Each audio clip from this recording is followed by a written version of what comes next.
Hello everyone, good evening. How are you? I hope you are all well. In today's video, you are going to be discuss about write and executing the first C program. In the last class, we have discussed about structure programming. तो हमने वो ने last class में structure programming के basic concept clear किए थे। इस class के अंदर हम अब उसे थोड़ा प्रोग्राम करके देखेंगे कि सी के अंदर किस तरह से प्रोग्राम होते हैं, क्योंकि थ्योरेटिकल हमने कर लिया था। थोड़ा सा हमें प्रैक्टिकल करना बहुत ही ज़रूरी है, क्योंकि थोड़ा प्रैक्टिकल करेंगे तो ही समझ में आएगा कि हमारा प्रोग्राम किस तरह से रन होता है और एक्चुअली में हमारे लिए क्या प्रिंट करके देता है और किस तरह से हम प्रोग्राम को करते हैं। ठीक है, तो बेसिक थोड़ा सा कंसेप्ट आपको क्लियर हो चुका होगा।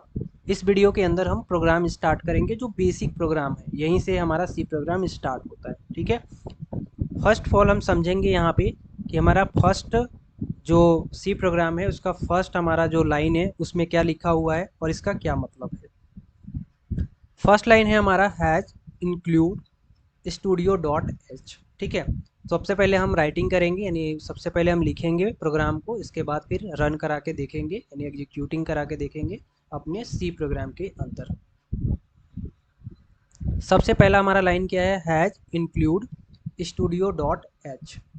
यह एक हमारा कह सकते हैं कि एक लाइब्रेरी होता है जो हमारे प्रोग्राम, जब हम प्रोग्राम करते हैं तो हमें जो चीज़ें ज़रूरत होती है वो यहाँ से ले लेता है। ठीक है, यानी हमें जो यूज़र डिफ़ाइन प्री डिफ़ाइन जो हमारे पास फंक्शन होते हैं, उनको जो प्रॉब्लम्स होती हैं उनको ये सॉल्व करने का काम आता है। जैसे लाइब्रेरी कहने का मतलब है कि आप अगर रियल लाइफ में भी देखोगे तो हमारे पास एक लाइब्रेरी होते हैं जो अलग अलग प्रकार के बुक्स होते हैं, अलग अलग प्रकार के किताबें होती हैं, अलग अलग स्टूडेंट होते हैं अपने लाइब्रेरी के अंदर जाते हैं और जो प्रॉब्लम्स होती हैं उनको जो बुक्स चाहिए वहाँ से लेकर पढ़ के अपनी प्रॉब्लम को सॉल्व कर लेते हैं। सेम एज हम कहेंगे कि प्रोग्राम के अंदर भी ये हमारा एक लाइब्रेरी की तरह होता है जो हमें प्रोग्राम के अंदर जो भी प्रॉब्लम्स होती हैं उसको सॉल्व करने की कोशिश करता है। ठीक है, अभी इसे डिटेल में समझोगे, बट अभी थोड़ा आगे। अभी आपको सीधे सीधे बस देखना है कि सबसे पहले हमारा लाइन लिखा जाता है, वो लिखा जाता है has include studio dot H.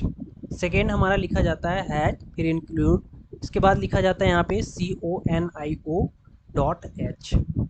इसके बाद फर्स्ट और सेकेंड हमारा लगभग सेम होता है एंड बस यहाँ पे चेंज है। थर्ड हमारा होता है वाइड मैन या इंट मैन। ये भी आगे बताएंगे कि कब इंट मैन यूज करना है और कब वाइड मैन यूज करना है। ठीक है, दो टाइप के आपको यहाँ पे मेन फंक्शन देखने को मिलेंगे, एक वाइड टाइप का और एक इंट टाइप का। ये हमारा एक मेन फंक्शन होता है। हम जो भी प्रोग्राम में कुछ भी आउटपुट कराना चाहते हैं तो हम यहाँ से मेन फंक्शन के अंदर ही चीज़ों को लिखते हैं। ठीक है, तो ये मेन फंक्शन हो गया। इस मेन फंक्शन के अंदर हमें जो भी चीज़ें लिखने होते हैं, जो भी चीज़ें मतलब प्रिंट कराने होते हैं, वो यहाँ लिखते हैं। और प्रिंट कराने के लिए हमें एक प्री डिफाइंड फंक्शन दिया गया जिसे हम बोलते हैं प्रिंट एफ। ठीक है, प्रिंट एफ, तो ये हमारा पहले से डिफाइन किया गया है। अब इसे हम प्रिंट एफ लिखने के बाद डबल इन्वर्टेड कामा में जो भी चीज़ें हम लिखेंगे वो हमारे लिए प्रिंट होगा। जैसे यहाँ पे लिखा गया है hello polytechnic first year student, तो ये फर्स्ट ईयर स्टूडेंट हेलो ये प्रिंट करके दे देगा। तो इस तरह से हमारा प्रोग्राम होता है। अभी हम इसको प्रैक्टिकल भी कोड एडिटर के अंदर करेंगे और समझेंगे। एक सिंपल सा हमारा प्रोग्राम है। क्वेश्चन क्या है हमारा, सबसे पहला हमारा क्वेश्चन दिया है कि राइट अ प्रोग्राम हेलो वर्ल्ड। हमें एक ऐसा प्रोग्राम लिखना है जो हमारे लिए क्या प्रिंट करके देगा, हेलो वर्ल्ड। ठीक है, ये हमारे लिए प्रिंट करके देगा। तो सबसे पहले हम यहाँ पे क्या लिखेंगे, has include studio dot H. ये फर्स्ट लाइन हो गया हमारा। सेकेंड में हम एक फंक्शन बनाएंगे जो इंट नाम का फंक्शन बनाएंगे, इंट मेन फंक्शन बनाएंगे। इस मेन फंक्शन के अंदर हमें क्या प्रिंट करना है, हेलो वर्ल्ड। तो हम यहाँ पे एक प्रिंटफ लिखेंगे और अपना हेलो वर्ल्ड को प्रिंट कराएंगे। ठीक है, और रिटर्न कर देंगे 0।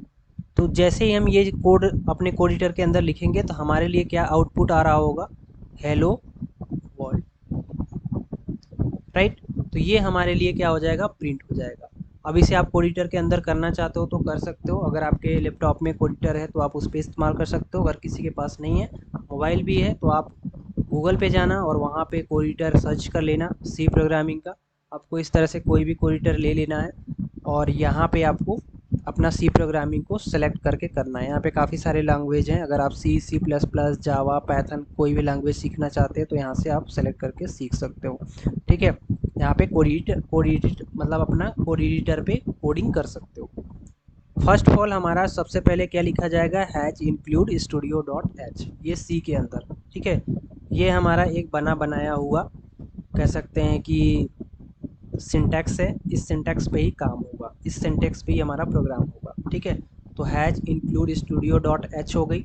इसके बाद एक हमारा मेन फंक्शन बना है जो इंट नाम का है, और हम अपना चीज़ें प्रिंट क्या कराना चाहते हैं, हेलो वर्ल्ड, क्योंकि हमें यही चीज़ प्रिंट करने के लिए बोला गया है। बहुत ही सिंपल प्रोग्राम है, यहाँ से हम बेसिक चीज़ें स्टार्ट करेंगे और रिटर्न कर दिया है 0। अब इसे हम रन कराएंगे, रन करा के देखेंगे कि हमारे लिए क्या प्रिंट हो रहा है। तो यहाँ पे देख सकते हो कि हमारे लिए क्या प्रिंट हो रहा है, हेलो वर्ल्ड प्रिंट हो रहा है। ठीक है, सेकेंड चीज़ कि ये हमारा इस तरह से प्रोग्राम प्रिंट होता है, तो जो भी हम चीज़ें प्रिंट कराना चाहते हैं वो मेन फंक्शन के अंदर लिखेंगे, वो हमारे लिए प्रिंट हो जाएगा। अगर आप यहाँ पे कोई और चीज़ें प्रिंट कराने चाहते हो तो यहाँ पे आप लिखोगे प्रिंट एफ, इसके बाद फिर आपको ब्रैकेट लगाना है, स्मॉल ब्रैकेट, एंड देन यहाँ पे लिखना है आपको डबल इन्वर्टेड कामा। ध्यान रखें, डबल इन्वर्टेड कामा या सिंगल इन्वर्टेड कामा के अंदर ही चीज़ों को लिखना है। यहाँ पे हम लिखते हैं आर के स्टडी 2.0, ये हमने लिख दिए। एक चीज़ है और, लास्ट में करली ब्रैकेट जरूर लगाना, और सॉरी ये मतलब स्मॉल ब्रैकेट के बाद ये पैरेंथेसिस जरूर लगाना, नहीं तो ये एरर आ सकता है। हम इसे रन कराते हैं, रन कराने के बाद देख सकते हो कि हमारे लिए हेलो वर्ल्ड आर के स्टडी 2.0 प्रिंट हो गया। हेलो वर्ल्ड साथ में आर के स्टडी 2.0 प्रिंट हो गया, इसमें कोई स्पेस नहीं है। और दूसरे ये जैसे कि फर्स्ट लाइन पे है, ये सेकेंड लाइन पे है, ठीक है, लेकिन प्रिंट हो गया एक ही लाइन में। तो हम इसको सेकेंड लाइन में प्रिंट करने के लिए क्या करते हैं, तो सी प्रोग्रामिंग के अंदर हम लिखते हैं, एक देते हैं स्लेस, राइट, और लिखते हैं हम यहाँ पे एन। ओके, स्लेस और एन लिखेंगे, एंड देन इसके बाद हम इसको रन कराएंगे तो ये हमारा जो आउटपुट आने वाला है वो नेक्स्ट लाइन पे प्रिंट हो जाएगा। फर्स्ट में हेलो वर्ल्ड प्रिंट हो गया, सेकेंड में आर के स्टडी 2.0 प्रिंट हो गया। कहने का मतलब है कि हम अपना जो प्रोग्राम है सी के अंदर लिख रहे हैं और कोई चीज़ नेक्स्ट लाइन में प्रिंट कराना चाहते हैं तो हम उसमें स्लेस एन का यूज करते हैं, जिससे कि हमारा जो नेक्स्ट लाइन है वो प्रिंट हो जाए। तो आई होप कि आपको ये चीज़ें समझ में आ गई होगी। एक चीज़ और, यहाँ पे आप अगर हैज़ इंक्लूड, ठीक है, इसके बाद अगर आप कौन को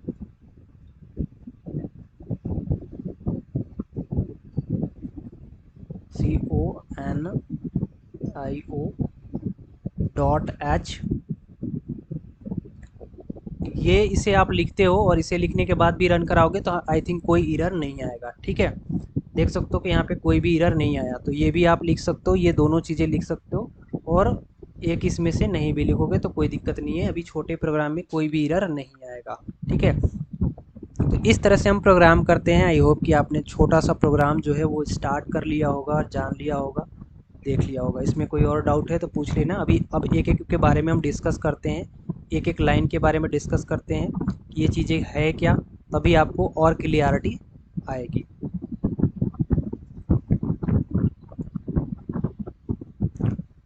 फर्स्ट ऑफ ऑल हम लोग डिस्कस करेंगे हैज इंक्लूड के बारे में।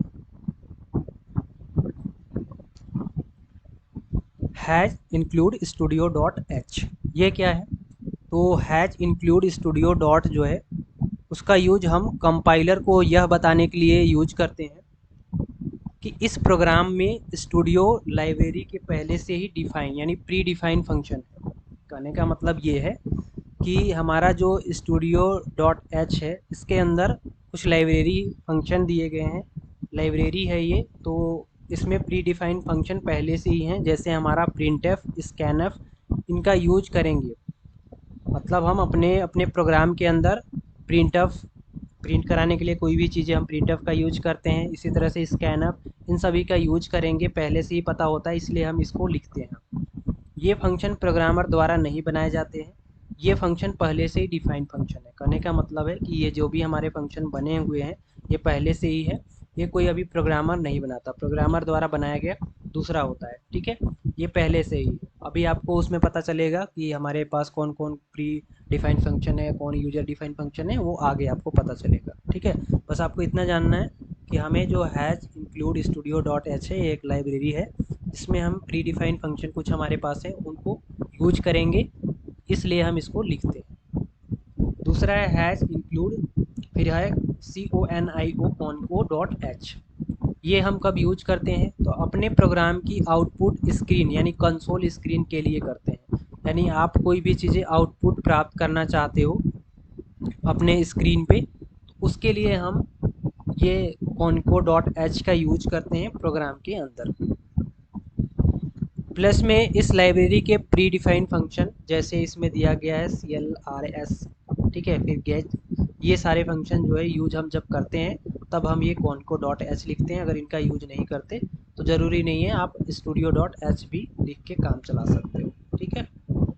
और लिख भी दोगे तो कोई प्रॉब्लम नहीं है, ये प्रोग्राम के साथ साथ आपको समझ में आएगी जब रिहर्सल आप 2 3 बार 5 बार करोगे तब।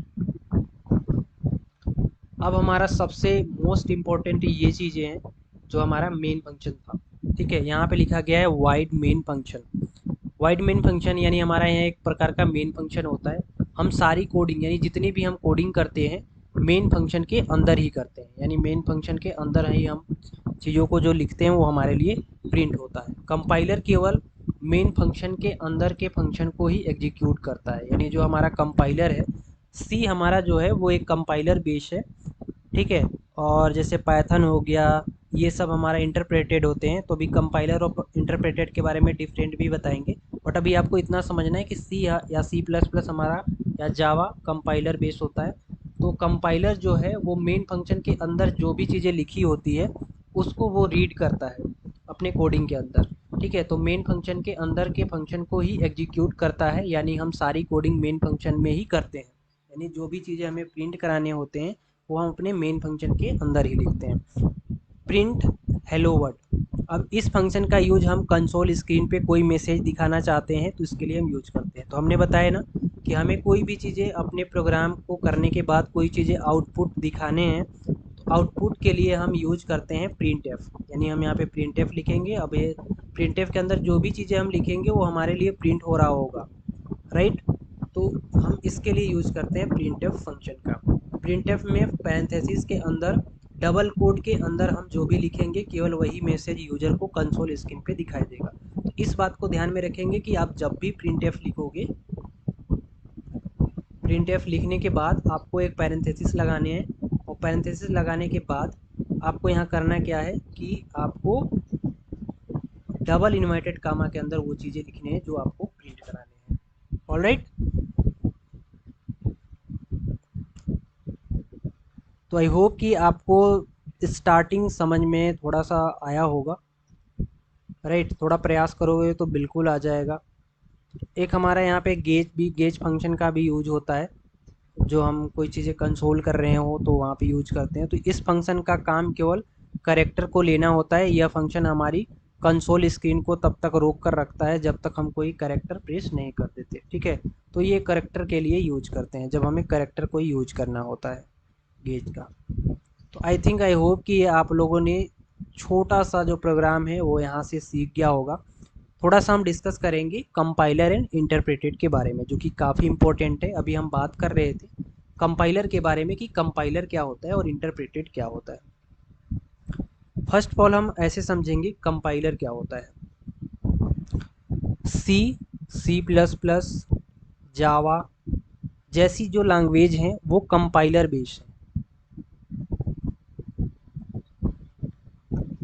और पाइथन पाइथन जो लैंग्वेज है वो है हमारा इंटरप्रेटेड। इंटरप्रेटेड, ठीक है। हमारा जो इंटरप्रेटेड होता है इसमें जो भी कोड की जांच की जाती है, जब हमारा कोड रन करता है तो जो भी कोड की जांच की जाती है वो लाइन बाय लाइन की जाती है। अगर लाइन में कोई प्रॉब्लम आ गई, ठीक है, तो वो क्या करेगा, लाइन में जैसे कोई भी कहीं पे प्रॉब्लम आ गई या फिर अगर वो चीज़ें सही है तो वो उसके लिए प्रिंट कर देगा, और अगर कोई चीज़ गलत है तो वो बता देगा। लेकिन अगर कंपाइलर एरर की बात करें तो पूरे प्रोग्राम में ये चेक करता है कि कहीं कोई प्रॉब्लम है या नहीं। अगर कोई कुछ भी प्रॉब्लम है तो ये कुछ भी प्रिंट नहीं करके देगा, यानी ये लाइन बाय लाइन चेक नहीं करता। देखो, कंपाइलर एक ऐसा प्रोग्राम होता है जो हाई लेवल लैंग्वेज में लिखे गए कोड को लो लेवल लैंग्वेज में बदलता है। यानी हाई लेवल लैंग्वेज में जो भी कोड लिखा गया होगा उसको लो लेवल लैंग्वेज में बदलेगा, जिससे कि प्रोग्राम को आसानी से एग्जीक्यूट किया जा सके, मतलब हम अपने प्रोग्राम को आसानी से रन कर सकें। सेकेंड की कंपाइलर एक लैंग्वेज ट्रांसलेटर होता है जो कि हाई लेवल लैंग्वेज के कोड को मशीन लैंग्वेज में ट्रांसलेट करता है, ठीक है, जिससे आसानी से हमारा सिस्टम समझ सके। कंप्यूटर पूरे हाई लेवल लैंग्वेज के कोड को एक बार में मशीन लैंग्वेज में बदल देता है, जबकि इंटरप्रेटर एक एक लाइन को मशीन लैंग्वेज में बदलता है। तो वही चीज़ हमने यहाँ पे आपको बताया कि हमारा जो कंपाइलर होता है वो पूरे हाई लेवल लैंग्वेज के कोड को एक ही बार में मशीन लैंग्वेज में बदलता है, मतलब पूरा कोड वो चेक करता है। जितना भी हम कोड लिखे रहेंगे वो पूरा कोड चेक करता है, कौन? कंपाइलर। बट अगर इंटरप्रेटेड की बात करें तो एक एक लाइन चेक करता है। एक लाइन उसका सही है तो ये आउटपुट दे देगा, सेकेंड लाइन सही है तो ये दे देगा, अगर ये गलत है तो ये आउटपुट नहीं देगा। बट ऐसा कंपाइलर नहीं करता, ये पूरा एक बार में ही चेक करेगा, अगर सही है तो आउटपुट देगा, अगर नहीं है तो नहीं देगा। बस ये दोनों में बस डिफरेंट है। यानी कहने का मतलब है कि इंटरप्रेटेड एक एक लाइन को मशीन लैंग्वेज में बदलता है, एक एक लाइन को मशीन लैंग्वेज में बदलता है, और ये पूरे कोड को एक बार में ही बदलने की कोशिश करता है या बदलता है। ठीक है, कोशिश क्या, बदलता ही है। तो बस ये दोनों कंपाइलर और इंटरप्रेटेड में डिफरेंस है।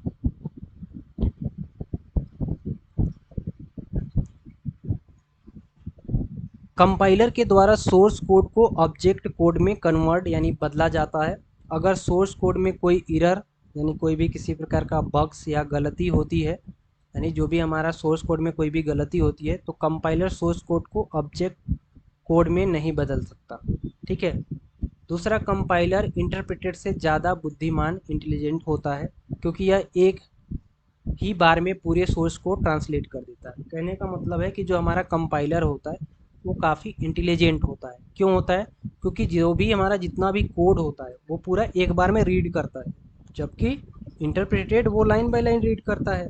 कहने का मतलब क्या हुआ कि हमारा इंटेलिजेंट कौन हुआ? तो कंपाइलर इंटेलिजेंट हुआ। तो प्रोग्रामिंग लैंग्वेज कौन कौन से हैं जो कंपाइलर बेस हैं? तो सी प्लस प्लस, जावा, सी और सीसा, इस तरह के लैंग्वेज हमारे कंपाइलर बेस हैं। हाई लेवल लैंग्वेज को लो लेवल लैंग्वेज में कंपाइलर कन्वर्ट करता है, जिससे हमारा कोड आसान हो जाता है और हम उसे जल्दी अपना आउटपुट ले पाते हैं। तो राइट, आई होप कि आप लोग को यहाँ पे क्लियर हो गया होगा कि कंपाइलर जो है वो हाई लेवल लैंग्वेज को लो लेवल लैंग्वेज में कन्वर्ट करता है और पूरे कोड को एक साथ ये पढ़ता है या फिर एक साथ उसको सोर्स कोड को ट्रांसलेट करता है, जिसमें हम सी, सी प्लस प्लस, जावा, सीसा जैसे लैंग्वेज का यूज करते हैं। अब हम बात करेंगे इंटरप्रेटेड के बारे में। बहुत ही बेसिक चीज़ें हैं, ये जानना काफ़ी ज़रूरी होता है। अगर आप ये जान रहे हो तो आगे आपको कोई भी दिक्कत नहीं होगी, एग्ज़ाम के अंदर भी पूछ लिए जाते हैं।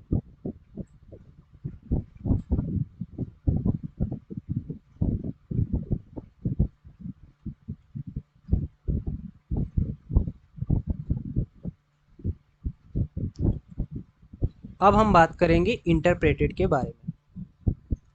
इंटरप्रेटेड जो हमारा है वो एक कंप्यूटर प्रोग्राम होता है जो हाई लेवल लैंग्वेज में लिखे गए कोड को मशीन लैंग्वेज में बदलता है। मतलब जो भी हमारा हाई लेवल लैंग्वेज होगा उसको किस में बदलेगा? उसे मशीन लैंग्वेज में बदल देगा। ठीक है। इंटरप्रेटेड यानी एमएल में यह कोड एक एक लाइन करके मशीन लैंग्वेज में बदलता है, मतलब एक एक लाइन चेक करता है ये, और एक एक लाइन चेक करने के बाद हमारा जो भी सोर्स कोड है उसको मशीन लैंग्वेज में चेंज करता है। अगर किसी लाइन में कोई एरर आती है तो जब तक उस एरर को ठीक नहीं कर लिया जाता तब तक यह आगे कोड को ट्रांसलेट नहीं करता है। कहने का मतलब है कि एक लाइन इसने पढ़ा, अगर वो सही है तो ठीक है, अब सेकंड पे जाएगा, अगर सेकंड पे कोई गलत है तो थर्ड पे जाएगा ही नहीं। जबकि कंपाइलर पूरे को एक बार में ही पढ़ने की कोशिश करता है और पढ़ता भी है। इंटरप्रेटेड कोड की प्रत्येक लाइन को ध्यान से चेक करता है, यानी जो भी हमारा कोड लिखा होता है वो एक एक लाइन को ध्यान से चेक करता है। इसके अभी इसको इम्प्लीमेंट करने की ज़रूरत नहीं है कोडिंग में, अभी आपको बस इसको समझने की बस नीड है। क्योंकि एग्ज़ाम में आ सकते हैं कि इंटरप्रेटेड और कंपाइलर में क्या डिफरेंट होता है, तो ये आप लिख लोगे। हाई लेवल लैंग्वेज को केवल इंसानों के द्वारा ही समझा जा सकता है, जिन्हें हम सोर्स कोड भी कहते हैं। दूसरी और देखें तो कंप्यूटर केवल बाइनरी भाषा में लिखे हुए प्रोग्राम को ही समझ पाता है, इसलिए इंटरप्रेटेड और कंपाइलर की ज़रूरत पड़ती है। कहने का मतलब है कि हमारा जो सिस्टम है, ठीक है, वो बाइनरी नंबर को समझता है। ये आई होप कि आपको पता होगा, आई थिंक आप कंप्यूटर साइंस से हो तो इतना चीज़ तो पता होगा कि हमारा जो सिस्टम है वो 0 और 1 को ही फॉलो करता है, यानी 0 और 1 को ही जानता है ये, यानी हमारे जो बाइनरी नंबर होते हैं उनको ये समझता है। अगर हमें कोई चीज़ें इसको और चीज़ें समझाने हैं तो उसके लिए हमारे पास एक तो कंपाइलर बैठाना पड़ेगा या इंटरप्रेटेड बैठाना पड़ेगा। ये दोनों क्या करते हैं कि हमारे जो भी प्रोग्राम है उसको अंडरस्टैंडिंग कराते हैं, अपने सिस्टम को अंडरस्टैंडिंग कराते हैं कंपाइलर या इंटरप्रेटेड, तब जाके हमारा सिस्टम समझता है और उस पर वर्क करता है, इसीलिए प्रोग्रामिंग किया जाता है। आप अगर फिगर बनाना चाहते हो तो इस तरह से बना सकते हो। हमारा जो इंटरप्रेटेड है, ठीक है, जो हमारा इंटरप्रेटेड है हाई लेवल लैंग्वेज को मशीन लैंग्वेज में कन्वर्ट करता है। तो आई थिंक कंपाइलर और मशीन लर्निंग के बारे में, सॉरी, कंपाइलर और इंटरप्रेटेड के बारे में समझ गए होंगे। ठीक है, दो चीज़ काफ़ी इंपॉर्टेंट था जो हमने आपको यहाँ पे बता दी है। नेक्स्ट वीडियो के अंदर बस आज के लिए इतना ही था। नेक्स्ट वीडियो के अंदर हम लोग डिस्कस करेंगे इनपुट और आउटपुट के बारे में, क्योंकि अभी हमने एक चीज़ आपको बताया था वहाँ पे स्टूडियो डॉट एच के अंदर, इंक्लूड स्टूडियो डॉट एच के अंदर स्कैन ऑफ प्रिंट ऑफ, ये हमारा इनपुट और आउटपुट के लिए यूज किया जाता है। तो ये काफ़ी बेसिक चीज़ें हैं, ये धीरे धीरे हम समझेंगे, तो इसकी वीडियो भी जल्दी आपको मिल जाएगी। इनपुट एंड आउटपुट किस तरह से हम अपने सी प्रोग्राम के अंदर लेते हैं और देते हैं, किस तरह से प्रोग्राम को करते हैं, ये चीज़ें यहाँ से आपको समझ में आएगी नेक्स्ट वीडियो के अंदर। आज दो टॉपिक हमने क्लियर करा दिए आपको। आई होप कि आपको समझ में आ गया होगा छोटा सा प्रोग्राम। ठीक है, आपने एक बार रिहर्सल ज़रूर कर लेना, एक बार आप देख लेना कि आपको समझ में आया कि नहीं। आप एक बार रन कराओगे तो आपको सच में अच्छा लगेगा। बस इतना ही।